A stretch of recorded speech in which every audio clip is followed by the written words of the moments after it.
Hello everyone, welcome to my project ideas channel. Today we'll learn how to make engine temperature checker. So let us begin. So for this, we need one Arduino Uno, one small breadboard, one LCD screen, one resistor, one temperature sensor and few connecting wires. Now let us see how to connect the circuits. So let us first of all connect this temperature sensor. So over here, first of all, we will connect the power pin of it to this 5V pin of this Arduino, Vout pin to this A0 pin of this Arduino, and this GND pin to this GND pin of this Arduino. Now let us see how to connect this LCD screen. So over here we will connect the ground pin, contrast pin and read and read pin of this LCD to this GND pin of this Arduino. After it we will connect this power pin of it to this 5V pin of this Arduino, and the resistor select and enable pin to this 2 and 3 number pin of this Arduino respectively. Now let us see how to connect these. So over here as well, we will connect DB4, DB5, DB6 and DB7 pin of it to this 4, 5 and 6 and 7 number pin of this Arduino respectively. After it, we will connect this LED anode pin to this 5V power supply of this Arduino and the LED cathode to this GND pin of this Arduino through a resistor. So in this way, our circuit is connected. Now let us see the code.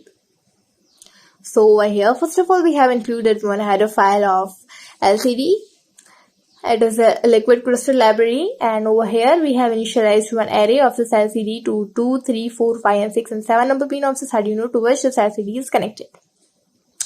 After it, we have initialized some variables to 0 which will be used to find the temperature.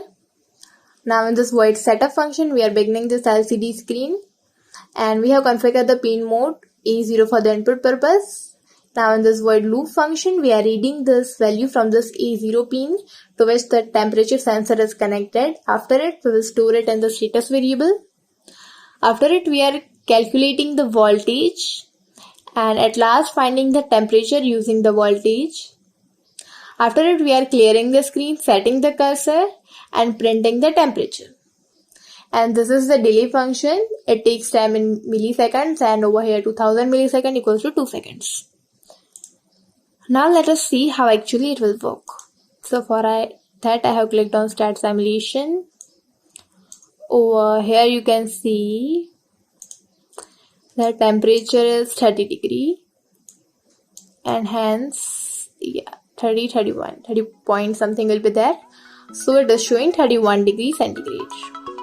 So in this way it will work. Thank you.